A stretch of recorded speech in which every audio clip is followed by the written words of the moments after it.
Olá, belezas! Este podcast entrou de férias, mas irá republicar alguns episódios especiais feitos há uns anos que vale a pena escutarem ou regressarem. Esta conversa foi feita em fevereiro de 2017, no quarto onde o pintor e poeta Cruzeiro Seixas viveu nos seus últimos anos de vida, na casa do artista, na Pontinha, em Lisboa. Um quarto onde cabia uma pequena parte da sua arte e do seu mundo, como um grande estirador de trabalho, onde moravam muitas das suas pinturas, desenhos, documentos, e ao lado havia várias estantes com livros que ele lia com uma lupa, já que a vista lhe falhava. Fotografias também junto com outras figuras míticas, como Mário Cesarini, e muitas estatuetas surreais, como uma cruzeta de roupa transformada em cruz de Cristo. No momento em que conversámos, Cruzeiro Seixas era já o último representante vivo do surrealismo português. E aqui revela que Mário Cesarini fora o homem que mais tinha amado. Ainda me faz muita falta, chegou a dizer-me. Com uns admiráveis 96 anos, o pintor e poeta Artur Manuel Rodrigues do Cruzeiro Seixas afirmou também neste podcast que só vivera metade do que queria e que mantinha sempre a curiosidade pelo amanhã. Viver é uma loucura espantosa. É a maior loucura, disse-me. Sobre o passado, lamentava ter sido mais perseguido após a Revolução, enquanto o Partido Comunista esteve no poder. A ideia de partir desta vida não o assustava. Não estou preocupado para onde vou. Já andei por céus e infernos cá por este lado. Esta é, pois, uma conversa rara e especial que eu recordo com bastante saudade e que vale mesmo a pena ouvirem ou recordarem. Boas escutas. Cesarini dizia, com muita graça, que havia 3 maneiras de viver neste mundo. Ou bêbado, ou apaixonado, ou poeta. Concorda? Com certeza. Já está, a razão do Cesarini é sempre muito grande, não é? Mas há uma percentagem muito grande de loucura que eu acho que é preciso para se viver, não é? Quem não tem essa percentagem já nasceu morto. Gosto cada vez mais das pessoas. Acho que os seres humanos têm graça. Nós temos graça, de facto. Eu normalmente ouço mais o diabo, porque acho que o diabo me dá mais possibilidades. As pessoas vivem cheias de medo. O mais importante é libertarmos-nos de medo. Ninguém é feliz com medo. Tenho uma paixão maior por pessoas que não têm medo de serem miúdos. É sempre possível ultrapassar-te a ti mesmo. Dá muito trabalho, mas é possível. Houve um momento em que eu deixei de me preocupar. Senti a felicidade, a plenitude e senti que, caramba, é mesmo isto. Eu sou feliz. Esta vida é um romance. A beleza das pequenas coisas. Porque toda a gente tem uma história.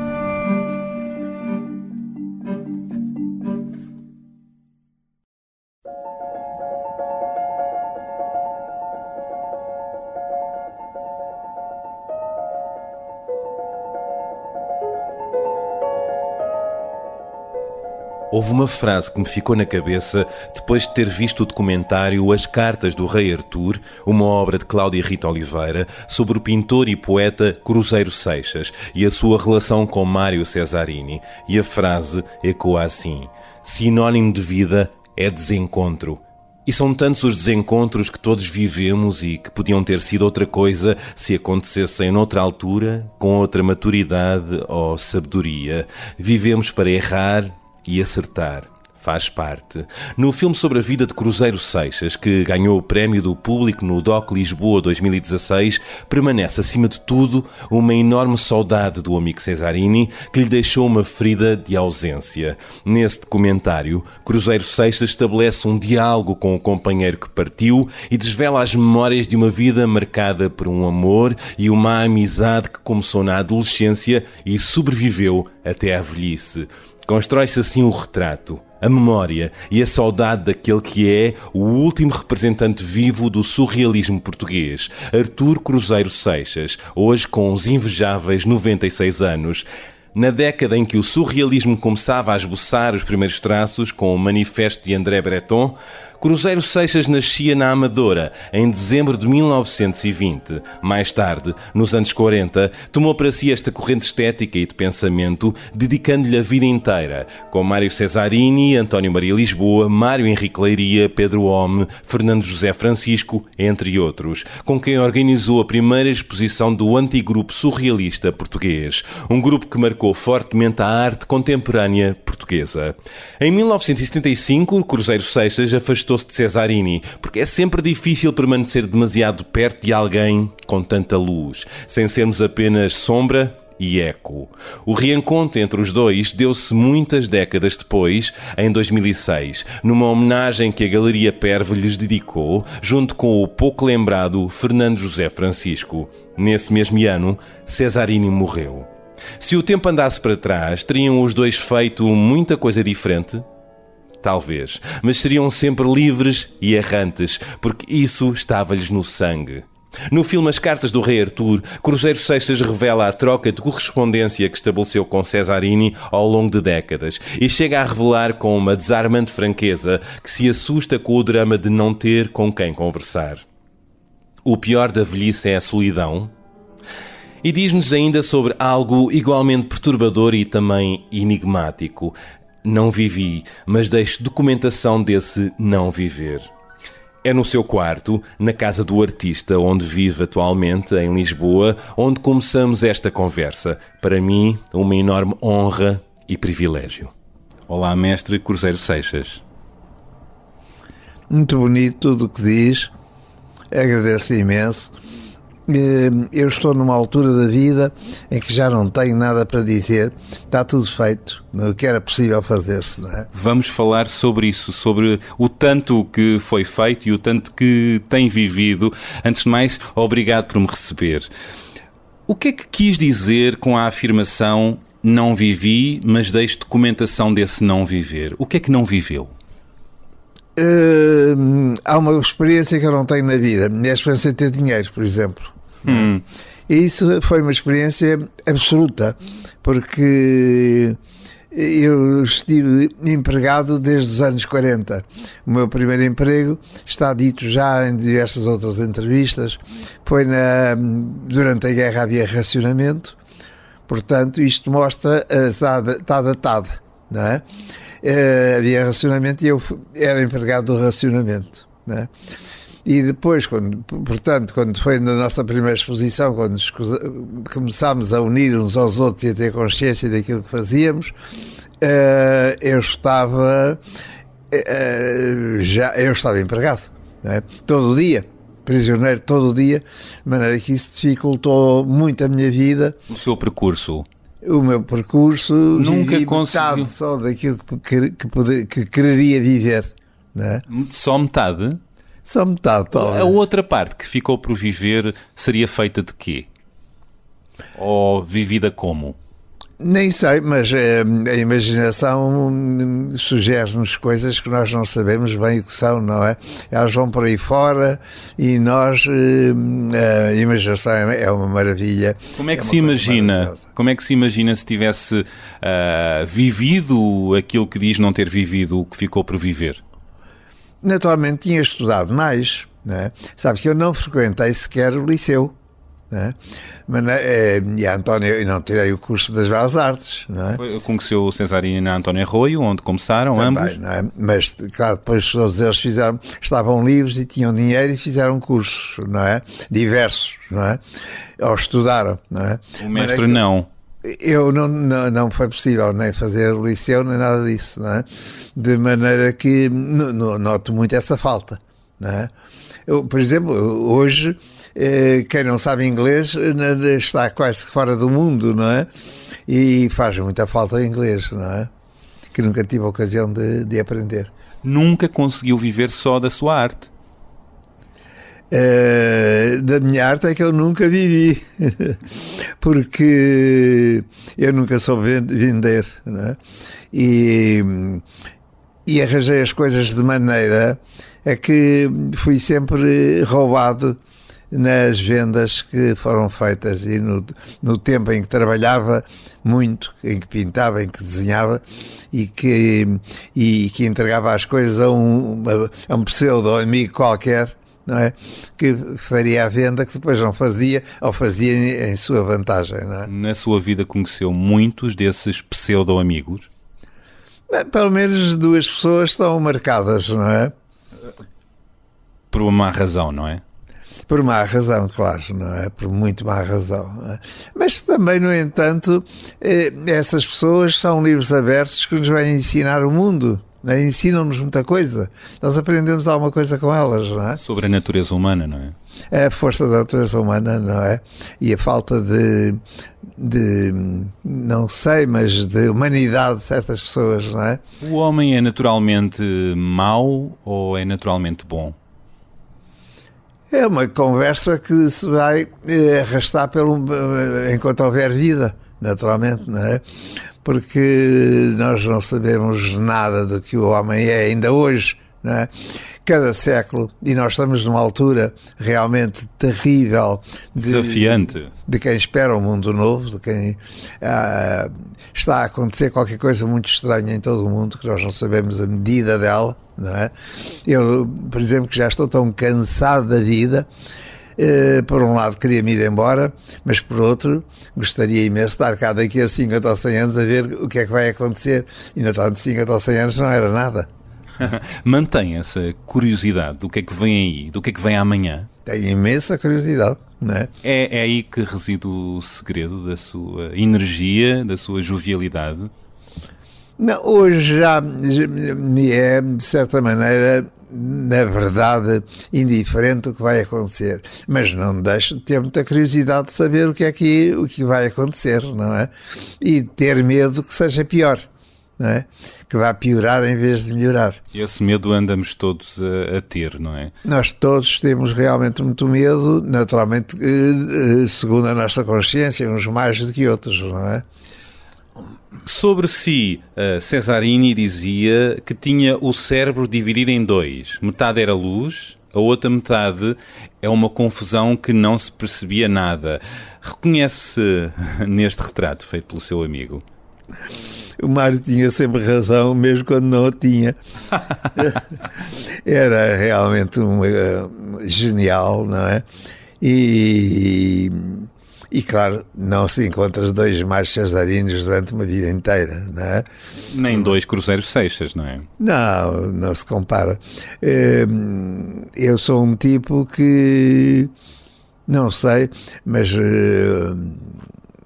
com grande amor à liberdade, não é? E tudo quanto fiz foi para a liberdade.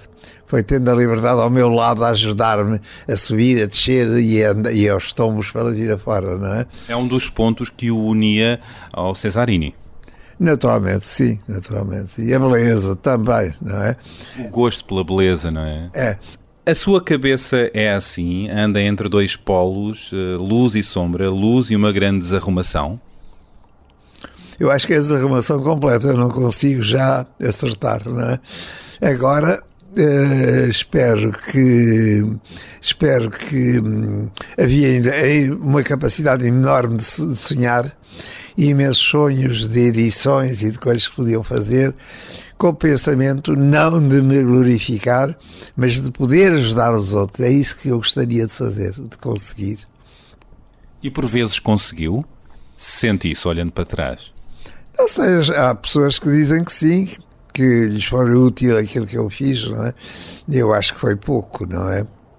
Mas não sei. Cesarini dizia, com muita graça, que havia 3 maneiras de viver neste mundo: ou bêbado, ou apaixonado, ou poeta.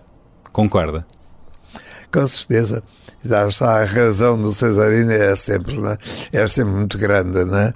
Mas há uma percentagem muito grande de loucura que eu acho que é preciso para se viver, não é? Quem não tem essa percentagem já nasceu morto. Não é? Uau! Eu concordo com isso. E viveu também sempre com essa dose de loucura? Eu julgo que sim, na medida do possível, claro, porque o meu possível foi ser muito condicionado. Nós temos 2 vidas, não é? Que realmente é feita integrado dentro da sociedade em que vivemos, que somos obrigados, não me venham com histórias a dizer que eu sou completamente livre, nunca se é completamente livre, não é? Nós estamos integrados numa sociedade, quer queiramos, quer não queiramos, não é? E a minha liberdade pessoal, aquilo que eu sonho e aquilo que eu gostaria de realizar, não é? E viveu os tempos da ditadura, não é? Portanto, tempos com muito menos liberdade. Com ditadura e com não ditadura, não é? Mas é realmente ser muito difícil viver. Esta é uma sociedade organizada, não é? Que nos fecha todas as portas, que nos dificulta muito a vida, não é? A liberdade, a nossa própria liberdade, não é? Basta vivermos em sociedade para isso ser verdade. Não somos completamente livres. Não somos, não. Mesmo hoje. Pois, a liberdade é uma coisa que existe dentro da nossa cabeça, claro, não é? No dia-a-dia. Em algumas pessoas não, nem na própria cabeça, não é? Pois, infelizmente, não é? Essas realmente julgam que a liberdade para elas é uma coisa comezinha que vem de pequenos traços, da maneira como descem a escada ou da maneira como entram no carro elétrico, não é? Claro que a liberdade é outra coisa, não é? O que é a liberdade? Ora, isso quereria eu saber, não é? Mas sobretudo amar-nos, não é? Sabermos amar-nos uns aos outros, isso é realmente uma maneira muito bonita de caminhar para a liberdade. Soube amar na sua vida? Aconteceu-me algumas vezes, não é? Numa vida tão longa como a minha, aconteceram algumas vezes esse fenómeno, não é? Há pessoas que numa longa existência nunca chegaram a amar verdadeiramente. Pode gabar-se disso? Eu julgo que isso é verdade, não é? Infelizmente, há pessoas que nunca realmente souberam o que era verdadeiramente o amor, não é? E depois confundem o amor com a vida sexual, etc, não é? Nunca caiu nesse erro? Creio que não, porque as duas coisas são de tal maneira integradas uma na outra, para mim, que é difícil de dissociá-las, não é? Em tempos outros, no passado, ditadura, em que a homossexualidade era crime, como é que era amar pessoas do mesmo sexo? Sabe, isso é uma história muito complicada, não é? Que ninguém teve coragem ainda de falar nela, não é? Mas eu não senti nunca que fosse reprimido no tempo da outra senhora, como se diz. Foi a homossexualidade após o 25 de Abril, enquanto o Partido Comunista esteve no poder.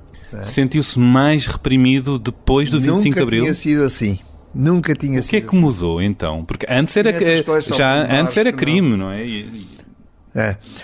Era e continuou assim durante uns anos. E foi durante esse período, não é? Muito mais exagerado ainda do que era no tempo da ditadura. Não é? Uma vez chegou a ser preso, não foi?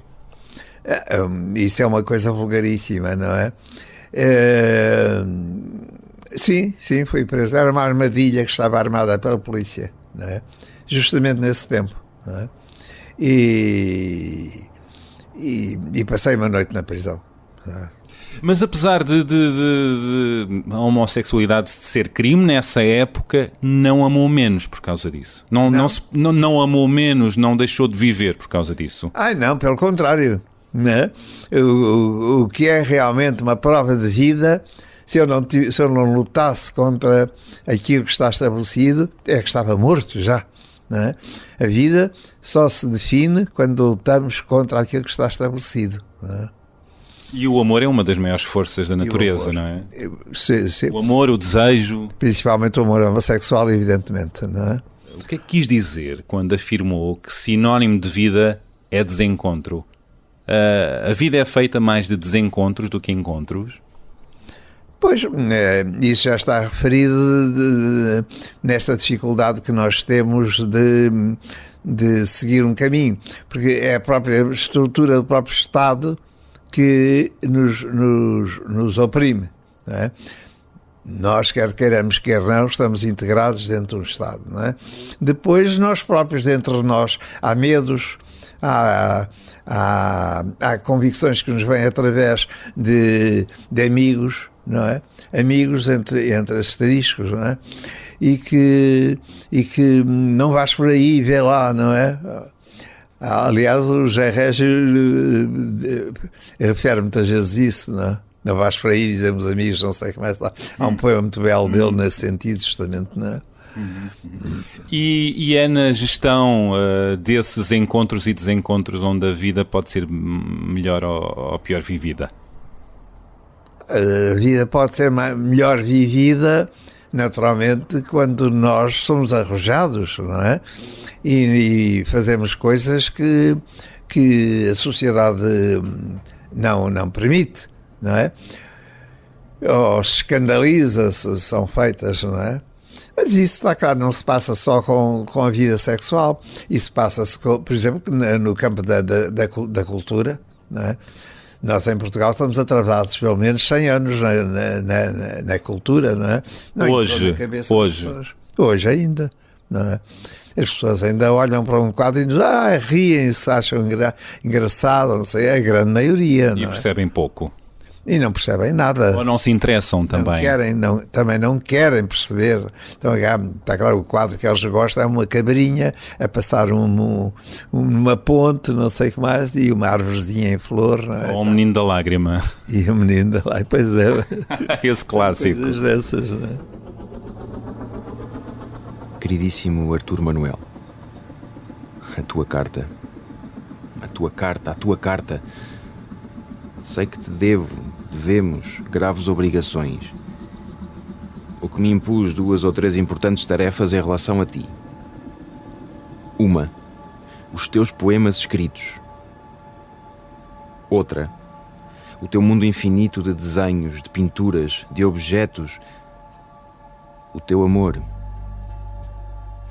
Outra, tudo isso e tu próprio. Talvez o único de todos a quem podes chamar-se sem restrições, o poeta. Outra, as tuas cartas. As cartas do Rei Artur. No filme As Cartas do Rei Artur revela a correspondência que trocou com Cesarini durante décadas. Um amigo que conheceu muito jovem, quando ambos eram estudantes na escola António Arroio. Descobriram-se artistas na mesma altura? Bom, artista é uma palavra que eu escrevi alguns, que realmente, quando me classificam como artista, é como se me dessem uma bufetada. Ai! Porque eu não tenho nada de artista e achava odioso ter. Um artista é um senhor que tem um ateliê e que o ateliê é uma loja onde ele vende coisas por um preço exorbitante porque ele é um senhor artista, tem o seu teatro montado ali dentro. Há uma presunção ligada. É tudo isso realmente que eu acho. Eu sou igual aos outros, eu não sou nada diferente das outras pessoas, eu sou como as outras pessoas, não é? Com todas as virtudes e erros dos outros. É? Descobriu-se pintor e poeta na mesma altura que Cesarini. É uma coisa engraçada porque já o meu bisavô era professor de desenho. Ah, sim? De maneira que no Brasil, não é? A família veio do Brasil, né? Portanto, quer dizer, é uma coisa já de família. A minha mãe desenhava, porque as meninas daquela sociedade, não é? Tinham que desenhar, não é? Fazia parte da aprendizagem um bocadinho de francês, porque o francês nessa altura era a linguagem universal, etc. Mas isso para as raparigas, não tanto para os rapazes. Para as raparigas e para os rapazes. Mas os rapazes seguiam menos, estavam mais autorizados a ser aquilo que se considerava ser livre, não é? Considera-se liberdade a coisas que não têm nada a ver com a liberdade, não é? Pelo que sei, o seu amigo o Mário Cesarini incentivou-o, deu valor às suas obras, coisa que nem todos à sua volta o faziam. Na altura, quando estava a começar? Pois, o Mário tinha essa sensibilidade, como eu também tinha para com ele, não é? Claro, não é? Eu, desde o princípio, que o identifiquei como sendo realmente também um rapazinho excepcional, não é? O Mário tinha 16 anos e já me assombrava, não é? Ele já tinha lido tudo. não sei onde, na barriga da mãe, naturalmente ainda, não é? Mas porque realmente ele tinha já uma formação extraordinária, sempre, não é? Já havia ali o gênio. Conhecimento, sim. O Mário era dotado de qualquer coisa muito extraordinária, que eu não tinha de maneira nenhuma, de maneira que ficava de boca aberta, apesar de ser mais velho que ele, não é? Quantos anos? Acho que 2 ou 3 anos. Mas como é que era o Cesarini com 16, 17 anos? Era esse miúdo que sabia tudo já. E capaz de quê? Que sabia tudo, que me indicava os livros que eu devia ler, que me fazia, que era uma revelação, não é? O Mário era uma revelação apaixonante, verdadeiramente apaixonante, e bonito ainda por cima, não é? Isto de dizer que era bonito não quer dizer que tivesse havido nada entre nós, nunca houve nada de muito importante entre nós do ponto de vista sexual, como as pessoas poderão julgar, não houve, não. Houve uma pequena paixão entre vocês? Uma paixão que era mais intelectual do que outra coisa, não é? E pela sabedoria dele, por aquilo que ele demonstrava ser superior, não é? A toda a gente que estava por ali. E digamos que António Arroio era nessa altura um ninho de rapazinhos que eram promessas, não é? Todos eles excepcionalmente cultos, não é? Desde cedo, não é? E com uma grande tendência pela sua sensibilidade e pela sua ânsia de estudo, naturalmente, de vir a fazer um lugar no mundo intelectual, não é? Nessa altura, com Cesarini e outros colegas, camaradas, formam o movimento surrealista em Portugal. Como é que isso aconteceu? Como é que foi vivido entre vocês? Como sempre, foi por intermédio do Cesarini, evidentemente, não é? Ele já tinha encontrado não sei que livros e não sei que papéis e não sei que coisas. Tomara conhecimento do André Breton? Sim, já tinha, não sei como, porque naquela altura era difícil coisas chegarem a Portugal, não é? Mas ele já tinha apanhado aqui e ali, não sei, dentro da cabeça dele, não é? E ficara fascinado. E já tinha realmente uma diretriz nesse sentido, não é? E depois foram os livros que fomos apanhando aqui e ali. Nessa altura era muito difícil. Eu lembro que um dos livros dos manifestos do Breton parece-me que veio no fundo de uma mala, metido no forro de uma mala do O'Neill, que foi de nós todos um dos primeiros que foi a Paris. Ai sim, bem escondido, refundindo. Correndo grande risco de ser descoberto pela PIDE, não é? Claro. Não é? Que era crime, não é? Era um crime terrível, não é? Claro, eles sabiam perfeitamente o valor dos livros, não é? O que é o surrealismo para si? O surrealismo é uma maneira muito inteligente e sensível do homem se encontrar a si próprio, não é? Isto em 2 palavras, claro, não é? Depois está escrito, tem uma literatura muito grande, quase que uma pequena biblioteca sobre o surrealismo, não é? E ainda hoje em todo o mundo tem grandes núcleos aqui e ali, não é? Que publicam pequenos jornais, que publicam livros, etc, não é? À volta do surrealismo, não é? Eu creio que é uma ideia que não morreu ainda. Não morreu ainda, não é datado. Está viva, não é? Está viva. E que pode ser útil à sociedade presente ou à sociedade futura mesmo, não é? É de tal maneira uma ideia forte, mas passa-se o contrário disso, porque é justamente nos sítios do ensino, nas faculdades, etc, onde não se fala ou se fala muito pouco do surrealismo. No filme As Cartas do Rei Artur, quando fala do seu percurso artístico, da sua obra, parece haver uma certa displicência em referir-se a ela. Isso é modéstia, pudor, insegurança, apesar da obra? Não, isso foi o ponto em que houve discordância com os jovens que fizeram o filme, não é? Porque ao princípio parecia-me a mim, e julgava eu, que ia haver uma grande concordância no projeto do filme. E a mim, um filme sobre o Cruzeiro Seixas, pintor, não é? Parecia-me que seria sobretudo a reprodução da minha obra e alguém que comentasse a minha obra, não é? E então comecei a ver que não era isso que eles pretendiam, não é? Então nessa altura retirei-me tanto quanto possível, não é? Eles faziam perguntas por telefone ou coisa assim de género, ou encontrarmos 2 ou 3 vezes, não é? E o filme, propriamente ligado a mim, não tem nada. É um filme sobre o surrealismo, sobre o Cruzeiro de Seixas, sobre o Cesarino. E aquela correspondência entre vocês, não é? Que acaba por ligar o filme. Não é? Que afinará a curiosidade das pessoas nesse sentido. Não é? Nesse sentido, acho que é muito útil e acho que é uma realização interessante daqueles jovens, não é? Que eles são muito jovens, de resto. Gostou de se ver no filme? Gostei, e sobretudo parece, eu vi 2 vezes ou 3 e parece-me que há uma adesão da parte das pessoas ao filme, não é? Isso é verdade, e ganhou o prémio do público no DOC Lisboa 2016, o ano passado. Gostaria de estar lá todos os dias a ver como é que o público reage, não é?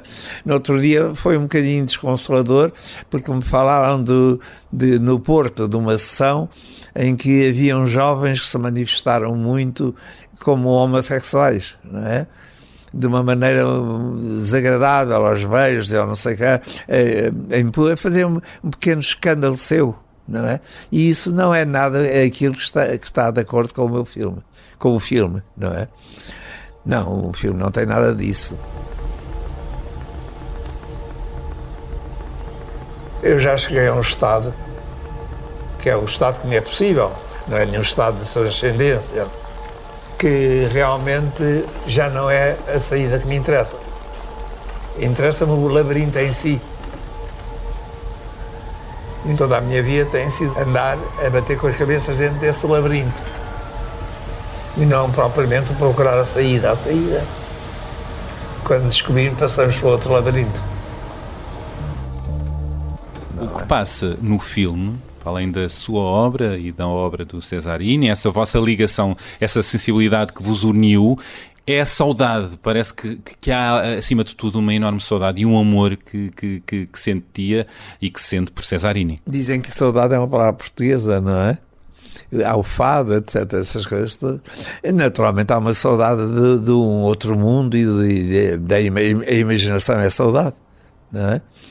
Mas é saudade de coisas que não nos foi possível fazer, não é?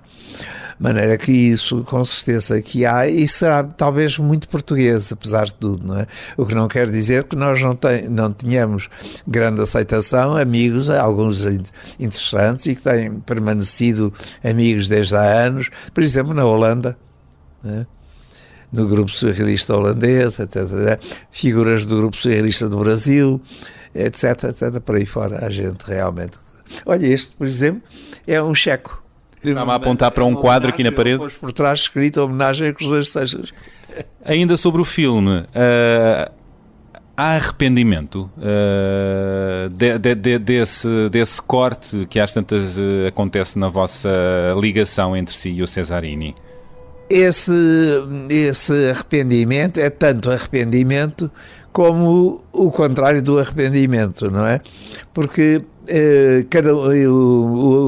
isso permitiu que ele fizesse a vida dele, evidentemente, e eu fizesse também a minha, não é? A dado momento foi inevitável essa separação. Era inevitável. Que ele tinha muita luz e à sua volta... Ele gostava de ter um público à volta dele, não é? A aclamá-lo constantemente, eu não é? Eu detesto estar com muita gente, não é? Não percebo nada do que dizem e fujo, não é?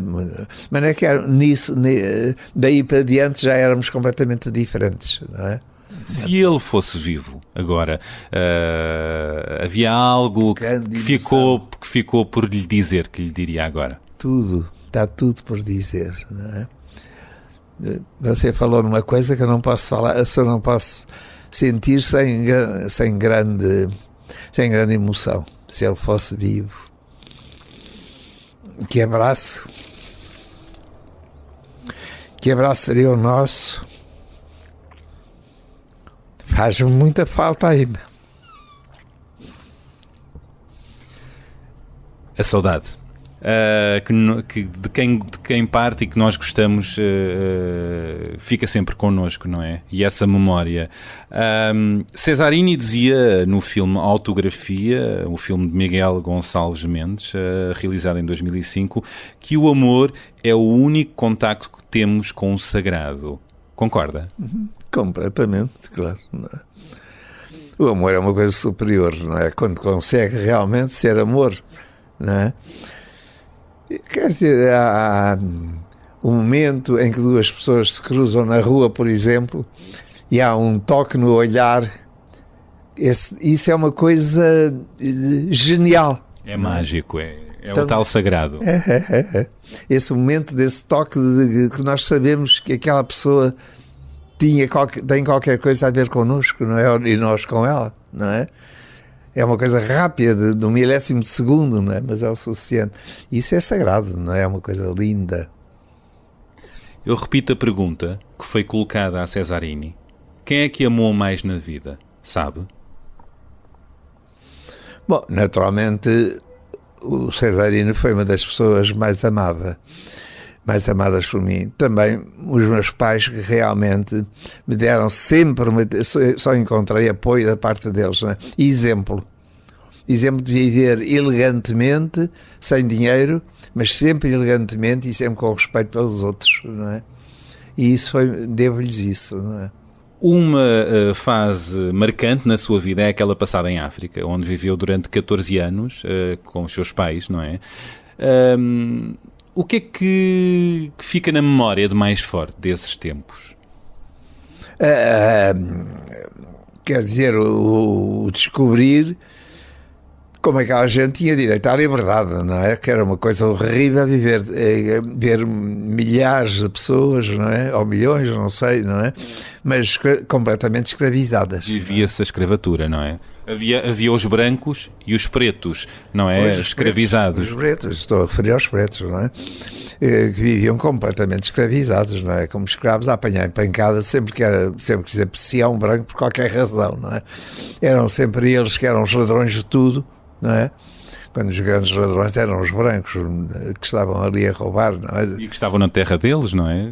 E eles estavam na terra deles, não é? E viviam miseravelmente, não é? Sei que há uma imagem que conta que quando quando chega à África e o barco atraca, uma das primeiras imagens que tem é justamente de uma fila de homens pretos, claro, não é? Velhos, de uma maneira geral, amarrados pelos pés uns aos outros, não é? E o que era uma coisa realmente detestável, não é? E insuportável, não é? Verdadeiramente insuportável. O que é que sentiu ao ver aquilo? Era algo que não imaginava possível. Era uma coisa que eu não podia sequer imaginar, não é? De maneira que está claro, foi um princípio de uma grande revolta que depois consegui contagiar diversas pessoas. Aliás, organizei lá 2 exposições nitidamente, a segunda principalmente, não é? Mas de cunho libertário, não é? Nessa segunda, tendo como auxílio o Alfredo Margarido, que foi posto fora daquela coluna, daquela província ultramarina de Angola, que era como Salazar designava as colónias, não é? Província ultramarina. Para além desse lado mau de exploração que se vivia, não é? A vida era boa em África. Os dias eram feitos de quê? Os seus? A mim não foi nem boa nem má, porque eu não tive nada mais do que aqui, não é? Eu quando quis ir embora porque havia a guerra, não é? E era preciso tomar partido nessa altura, e eu não podia entrar, não podia nem queria entrar numa guerra, não é? Seja ela o que for, não é? Foi realmente muito chocante ter conhecimento, estar ali e não ter... os meus empregos foram sempre de maneira a ganhar o mínimo possível, só para me manter e só para a gasolina e só para andar a África de Angola de extremo a extremo, para ter conhecimento bem certo daquilo que se passava. Não é? Nesses tempos escreveu muitas cartas a Cesarini, de quem sentia muitas saudades. Ele escrevia muito também, não é? Nós mantivemos sempre muito, e de vez em quando ele pedia-me desenhos para fazer, para ilustrações, para livros que se iam publicando cá, não é? E isso foi um grande estímulo, porque eu nunca tinha aprendido a desenhar à pena, por exemplo, não é? E o Mário um dia pediu desenhos para um livro, não é? Que ia ser editado, um livro dele que ia ser editado, não é? E tens que os fazer, né? Tens que os fazer. E eu fiquei muito aflito, acho que passei ali 2 noites sem dormir, não é? Como é que eu vou fazer desenhos para um livro? Não faço ideia nenhuma, não é? Até que, enfim, lá tinha o papel, lá tinha a caneta, lá tinha o par, de maneira que comecei a desenhar e saíram estes desenhos que toda a gente conhece hoje, não é? E que alguns decoram as paredes aqui do seu quarto. Só já tenho um comigo, como meu, não é? Só tenho um porque os outros todos perdi-os. Há uma carta escrita por Cesarini que começa por: "Terás aprendido a linguagem dos leões", que é muito bonito. Certamente terá aprendido uma outra forma de existir, não é? Diferente da de Lisboa, e isso foi desafiante. Sim. Aprendi imenso, foi a minha faculdade, foi realmente a estada em África, não é? Aprendi muito e também foi verdade que o primeiro ano foi duro, porque sentia muito sozinho e não tinha apreendido o amor por África, não é? Mas depois, assim que me foi possível realmente entrar em amor por África e ser correspondido, não é? Foi um amor correspondido, o amor por África, não é? E isso foi realmente um dos grandes amores da minha vida, não é? Julgo que Cesarini comentara em jeito de crítica: enquanto nós vamos para Paris, tu vais para a África. Com quem ele foi com tantos outros. Porquê que escolheu a África? Não escolhi, eu precisava do emprego e estava desempregado. E morava no meu prédio um senhor que era funcionário superior da Companhia Nacional de Navegação. E encontrei-o na escada e pedi-lhe: teve de ser. Arranja-me um emprego, não sei o que mais. E o senhor disse: tá bem. E arranjou-me um emprego. Pronto. Foi uma forma de se dar à vida, portanto não podia dar só o luxo de partir para Paris, porque não tinha dinheiro para isso. Eu não tinha dinheiro para ir para Paris, eu tinha lá dinheiro para isso. Não é? Já na altura Cesarini tinha... Os meus pais, não é? Não tínhamos dinheiro para isso. E foi isso que moldou também um certo percurso seu, biográfico. É possível que sim, tudo foi moldado realmente também muito, felizmente, para essa falta de dinheiro, não é? Eu nunca me foi possível realmente estar, se há censuras, com certeza que há, de certo comportamento do Cesarini, não é? Eu acho que ele esteve a perder tempo, o tempo que esteve em Londres, esteve a perder tempo, o tempo que andou a viajar pela América, não é? Daí não resultou nada de interessante, não é? Acha que perdemos tempo a viajar? Ou não. Há quem ache que ao viajar nunca perdemos tempo. Nunca perdemos tempo. Agora, realmente, claro, se olhar ao surrealismo e se olhar realmente à continuidade daquilo que era necessário fazer... Não foram tempos tão produtivos. Acho que foi tempo perdido, não é?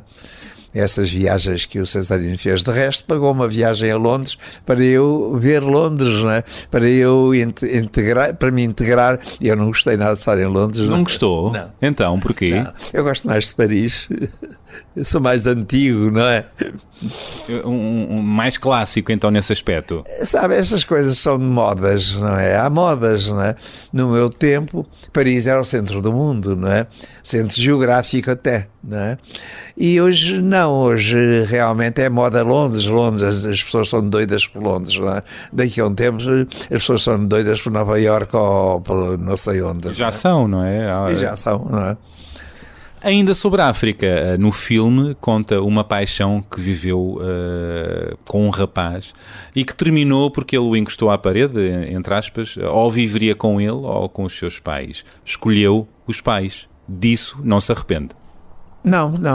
Apesar do amor ter terminado. O amor terminou, mas tinha sido um amor tão intenso que realmente foi bonito assim, não é? Foi natural. Cada um de nós foi à sua vida. Ele morreu muito jovem.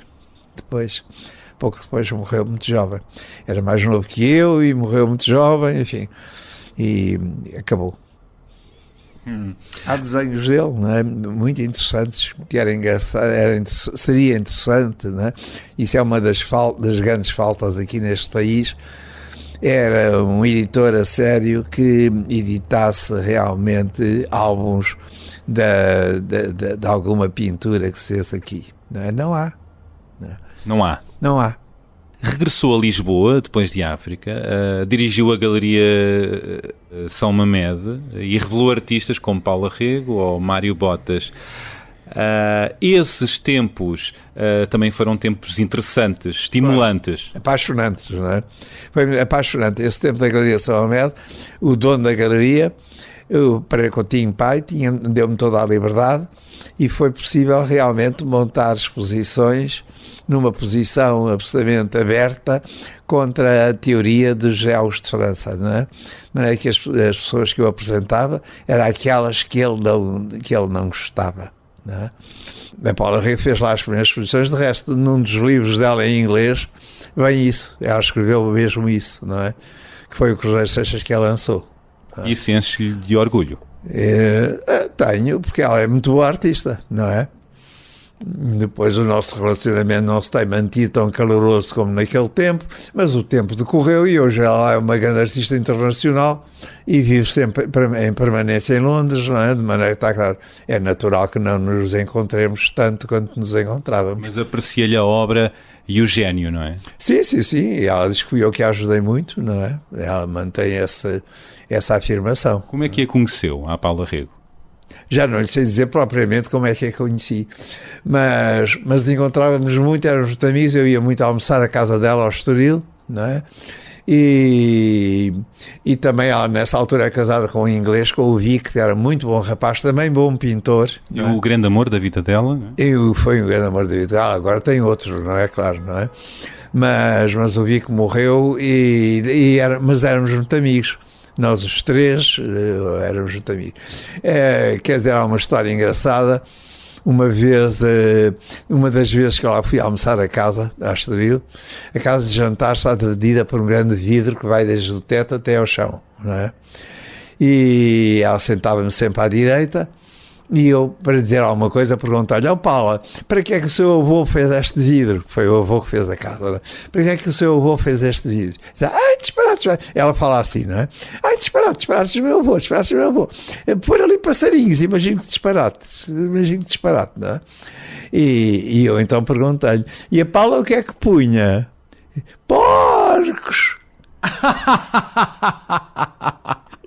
É com estas coisas que ela deixa as pessoas espantadíssimas.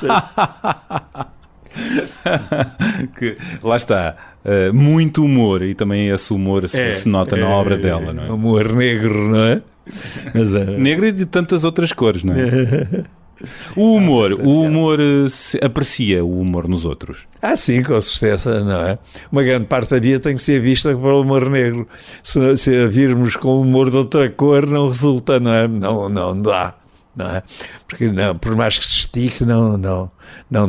Não é? Ainda hoje vê a vida com humor negro? Pois, acho que sim, acho que tanto quanto é possível, né? Realmente é muito difícil hoje analisar a vida, porque a vida está num momento de tal maneira de impasse, não é? Que nós não sabemos bem que é.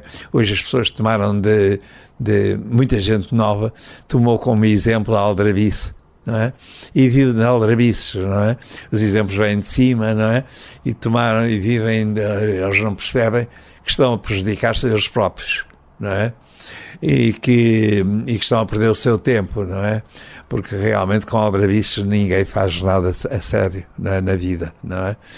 Mas é que vamos lá ver o que é que isto resulta daqui a 50 ou 100 anos, não é? O que é que vai acontecer. Cesarini disse no fim da vida que tinha saudade dos tempos passados nos cafés e nas ruas, que era onde escrevia, e completava: há muito tempo que não estou cá. Reconhece-se nisso, nessas palavras? Bom, eu nunca frequentei cafés porque eu não tinha nem dinheiro nem tempo. Quer dizer, quando os outros andavam pelos cafés, eu estava no emprego. Não é? De maneira que essa coisa, esse mito que os artistas intelectuais têm de ter vivido ou ter feito uma parte da sua obra nos cafés, comigo não aconteceu. Não foi o seu caso? Não foi o meu caso. De maneira que está claro, é completamente diferente. Era engraçado que as pessoas tomassem realmente a sério a minha posição, que é completamente diferente da dos outros, não é? porque realmente eu estive sempre preso no emprego, não é? Mas com uma cabeça livre. O que acontece e é curioso, é que uma grande parte destes desenhos, destes e de outros, não é? Eu fiz nos empregos, dentro da gaveta, não é? Escondido do chefe. Não é? Nas horas de trabalho, portanto, entre tarefas. Nas horas de trabalho. Seja nas galerias ou na galeria onde trabalhava? Não, na galeria tinha muito tempo livre, não é? Na galeria eu levava livros e lia, não é? Agora, nos outros empregos do Estado, os empregos chatos, a tal intendência dos abastecimentos durante a guerra, e outros empregos que tive realmente muito aborrecidos, muito chatos, muito burocráticos, não é? Era isso que eu fazia, uma empresa de construções, por exemplo. Tive mais diversos empregos. Fez um pouco de tudo, para ter o salário, não é? Para ter um ordenadinho para não morrer à fome já agora. Porque lá está, as suas obras não o sustentavam, como falámos há pouco. Nunca tentei também muito, diga-se a verdade, não é? E porquê? Porque não estava interessado, quer dizer, eu acho que o pintor que vive da sua arte é como o homem que está a vender chouriços e rolhas e pneus e não sei o que mais na loja. Acha? Não é? Acho que sim. Cesarini viveu da sua arte. Não, o Cesarini tinha um pai que deixou uma fortunazinha, né? O pai era Ourives e o Mário soube ser ajudado por muita gente, não é? De maneira que não se compara, não temos comparação nesse ponto de vista, não é?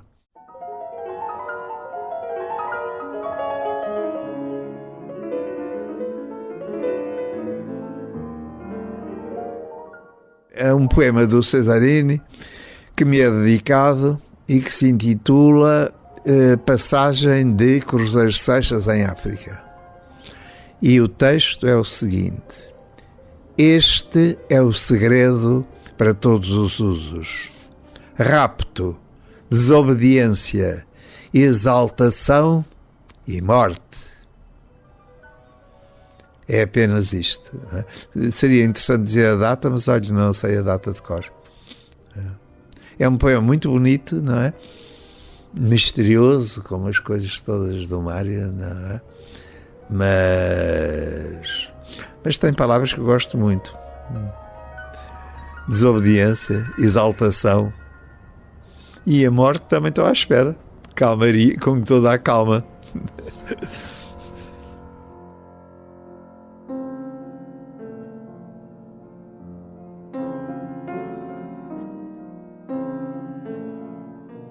...96 anos de vida, muita história. Qual foi a maior loucura que cometeu na vida? A viver já é uma loucura espantosa, não é?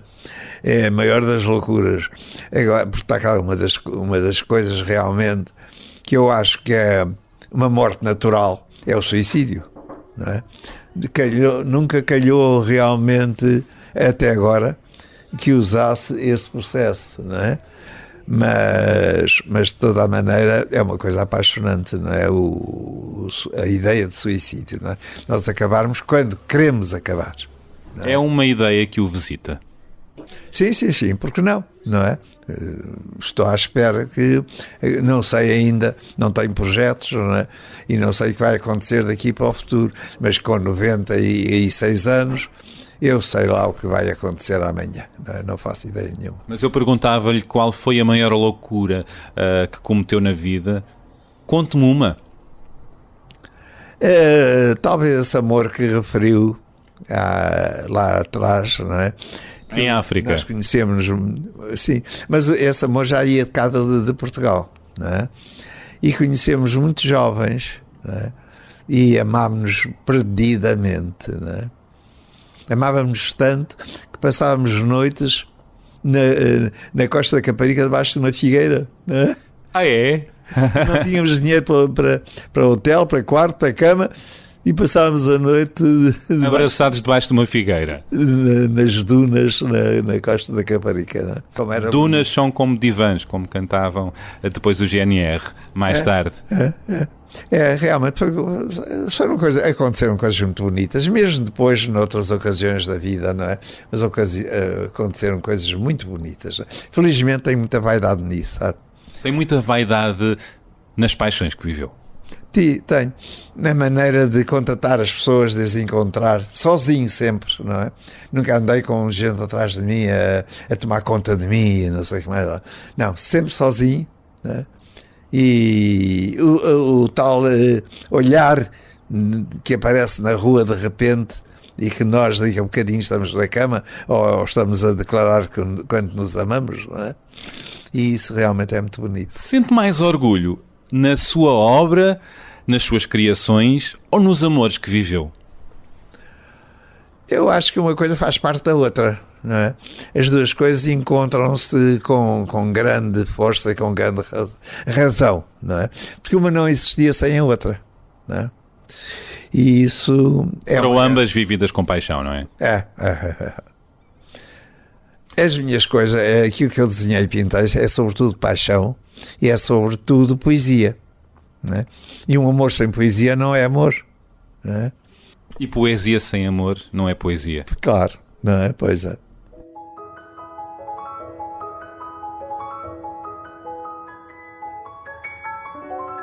Vive aqui rodeado de muitos objetos aqui no seu quarto. Sim, isto é o que me resta da minha gente, não é? E eu tenho uma necessidade muito grande de ter isto, não é? Porque à falta de pessoas tem coisas, não é? E estas coisas são pessoas.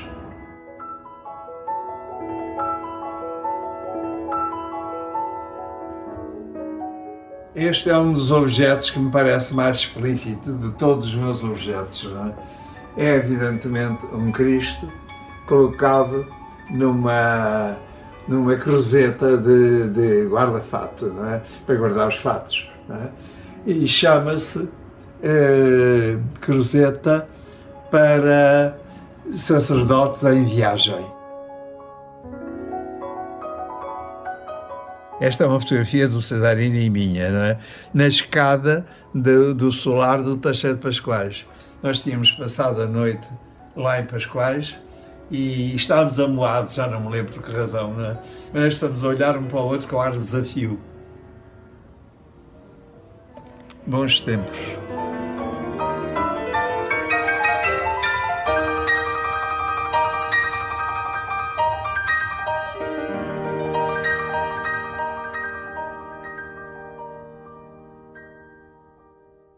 Vive agora na casa do artista, esta casa que acolhe artistas, atores, cantores, radialistas, enfim.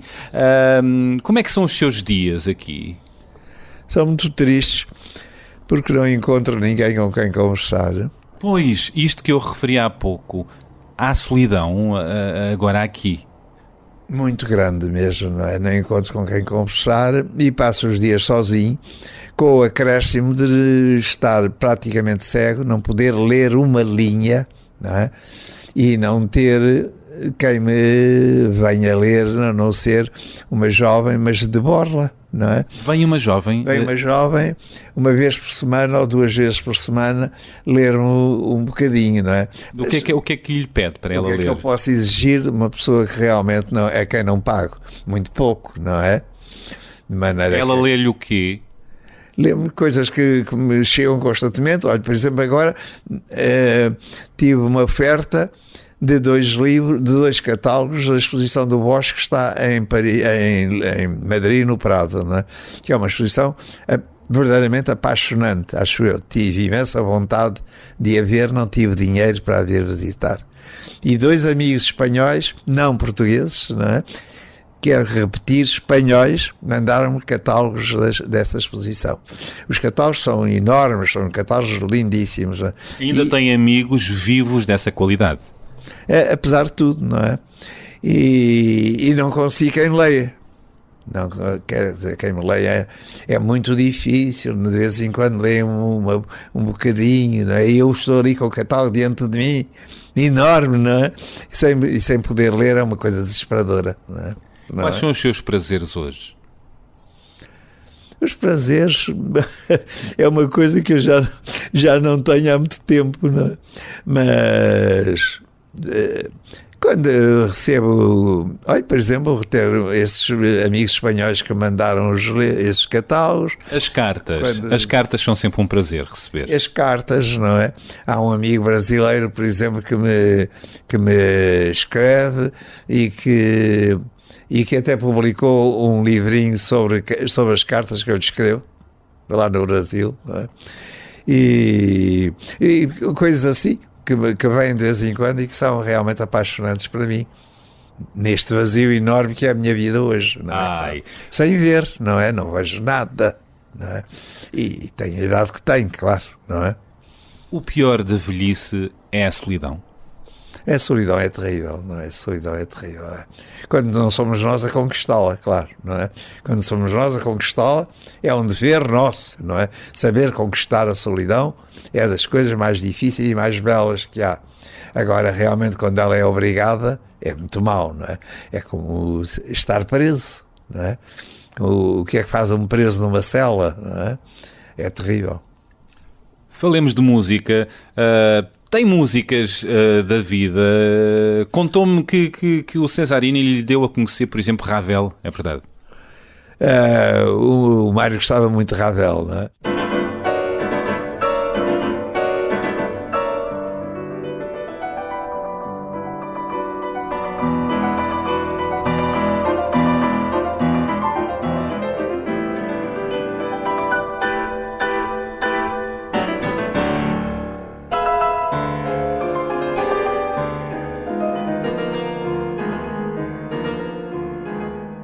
Mas eu não tenho conhecimentos nenhuns musicais.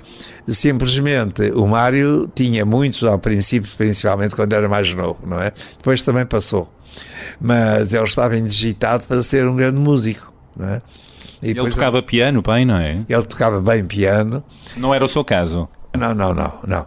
Lá em casa havia um piano que a minha mãe tocava, mas, coitadinho, sem pretensões nenhumas a ser virtuoso, não é? Ele, como tinha muito mais dinheiro que eu, tinha assinaturas de São Carlos, não é? Para as óperas? Não, para as óperas, mais para concertos, não é? E pagou-me durante algumas temporadas, a mim, oferecia-me bilhete para irmos à Torrinha, não é? No São Carlos, ouvir concertos. Algum compositor que seja mais do seu agrado? Beethoven, não é? Realmente, enfim, e Mozart.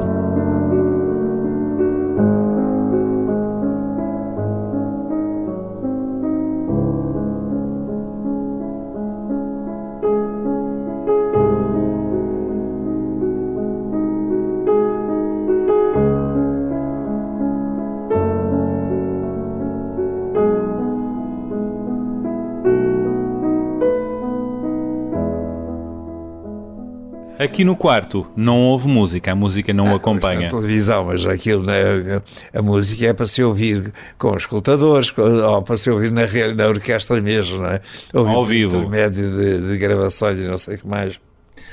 Falava há pouco da sua energia, da sua jovialidade, da sua curiosidade pelo dia da manhã. Tem medo da morte? Não tenho medo nenhum da morte. Não tenho.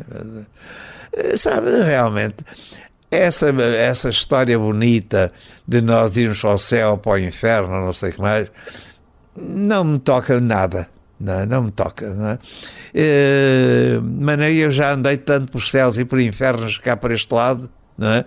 Que já agora mais uns milhares de anos pelo céu ou pelo inferno são indiferentes. Andam mais pelo céu ou pelo inferno aqui embaixo? As duas coisas, não é? A vida é isso, a vida não, é múltipla, não é? De maneira que há um encontro realmente entre as duas coisas, as duas são apaixonantes, não é? Depois de tudo, quando a experiência de um homem, quando nos traz a experiência de uma vida, não é? A conclusão, o que eu lhe direi é que realmente a vida é apaixonante, não é? A vida tem sido boa para si? Muito difícil, como saber tudo isto que já está falado, não é? Muito difícil. Agora, não sei, era-me difícil trocá-la por outra, não é? Não vejo assim ao pé de mim ninguém que eu gostasse muito de ser ele, não é? De ser essa outra pessoa, não é? Ou são artistas, ou são aqueles que se julgam artistas, não é? Entre asteriscos, não é? Ou intelectuais, também não podia ser de maneira nenhuma, porque a minha vida não me permitiu realmente ser um intelectual, não é? De maneira que não vejo assim nada que eu pudesse ter feito e que não fiz, sendo eu o Artur Manuel Rodrigues do Cruzeiro de Seixas que sou, não é? No campo da ideologia, isso era lindo, endireitar o mundo, mas claro, nós vemos tanta gente que quis endireitar o mundo e não conseguiram nada, não é? São centenas de homens ao longo da história que conseguiram endireitar o mundo e às vezes fizeram cada borrada, não é? Pior ainda do que estava, não é? Como é que gostaria de ser recordado? É como um homem, não é? Como uma pessoa, um ser humano, passou, não é? Passou por aqui, fez o que pôde, não é? E não espero mais nada do que isso, não é? Se houver pessoas realmente que sejam capazes de ler aquilo que desenhei e pintei e escrevi, ótimo, não é? É ótimo, porque parece-me que não tenho nada a esconder, não há nada de vergonhoso naquilo que fiz, não é? Não roubei ninguém, não fiz mal a ninguém de propósito, não é? Se fiz foi sem querer, não é? E foi em todo caso uma experiência humana profunda. Obrigado. Foi um enorme prazer. Você conseguiu fazer uma coisa tão comprida que eu não esperava de maneira nenhuma.